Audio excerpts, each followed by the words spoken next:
예, 국민의힘 박준태 의원입니다.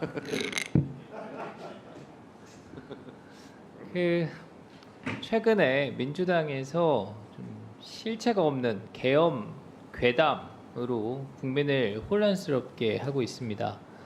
후보자님 한 번쯤 들어보셨죠? 네, 그런 기사는 봤습니다. 네. 공당의 대표까지 나서서 계엄 음모론을 생중계로 주장하기에 이르렀습니다.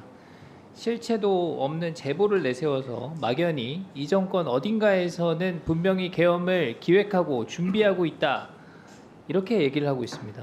저는 이에 대해서 근거도 증거도 없는 정치적 망상에 불과하다, 이런 입장을 가지고 있습니다. 후보자께서 헌법에 명시된 이 계엄의 의미에 대해서 어떻게 생각하고 이해하고 있습니까? 조문을 계엄이 몇 조에 있는 건지 제가 찾아보겠습니다. 예, 제가 간단히 말씀드리겠습니다. 계엄은 많은 국민들이 아시듯이 전시나 또는 그 사변과 같이 비상사태에 행정권과 사법권을 군에 위임해서 계엄 사령관에게 부여하는 그런 제도입니다. 지금 글로벌 중추 국가를 지향하고 있고 또 빛나는 민주화로 세계의 주목을 받고 있는 오늘날의 대한민국에서 또 세계에서 가장 높은 수준으로 평가받고 있는 우리 국민들의 모습을 생각했을 때 현실에서 전혀 가능한 일이 아니다, 이렇게 생각을 하는데 후보자 생각은 어떻습니까? 지금 현재 상황이 전시사변 기타 비상사태라는 것을 느끼지는 못했습니다. 제가 알고 있는 한은 잘 모르겠습니다. 계엄은 국민의 기본권을 극도로 제한하고 위축하는 사안이기 때문에 매우 민감한 주제입니다. 이런 무책임한 거짓 선동, 이 민주주의 정신을 훼손할 수 있다, 저는 이렇게 우려를 합니다. PPT 한번 보실까요? 김민석 최고위원께서 하신 발언에 보면 최근 윤석열 정권 흐름의 핵심은 국지전과 북풍 조성을 염두에 둔 계엄령 준비 작전이라는 게 저희 확신이다.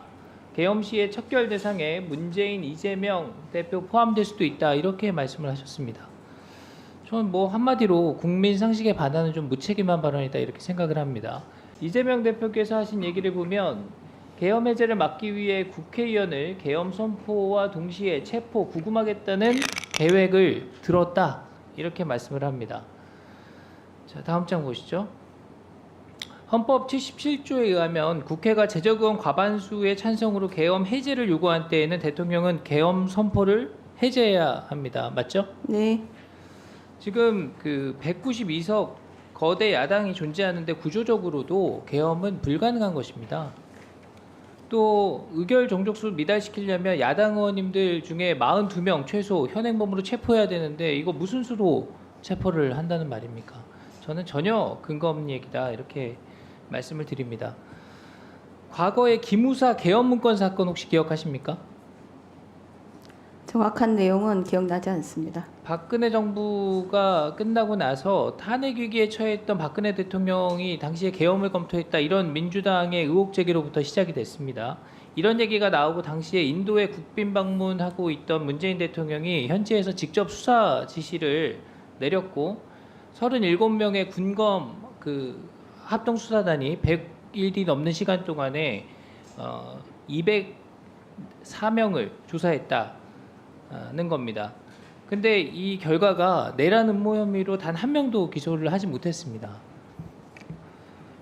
일각에서는 민주당에서 이런 실체 없는 계엄 얘기를 이어가는 게 박근혜 정부 당시에 어떤 탄핵 정국을 연상시키기 위한 어떤 정치 선동이 아니냐, 이런 얘기도 있습니다. 그래서 이런 근거 없는 주장, 가짜 뉴스가 계속 이어지는 현실이 문제가 있고, 이런 부분들에 대해서 후보자께서 이런 좀 관심을 갖고 좀 잘 참고를 해주시라, 이런 말씀을 드립니다. 혹시 하실 말씀 있으면 말씀해 주십시오. 네, 헌법재판을 담당하게 된다면 그 직분을 성실하게 수행하도록, 그리고 사회의 다양한 의견이라든지 그런 사실관계 등에 관한 기사들도 관심 있게 챙겨보도록 하겠습니다.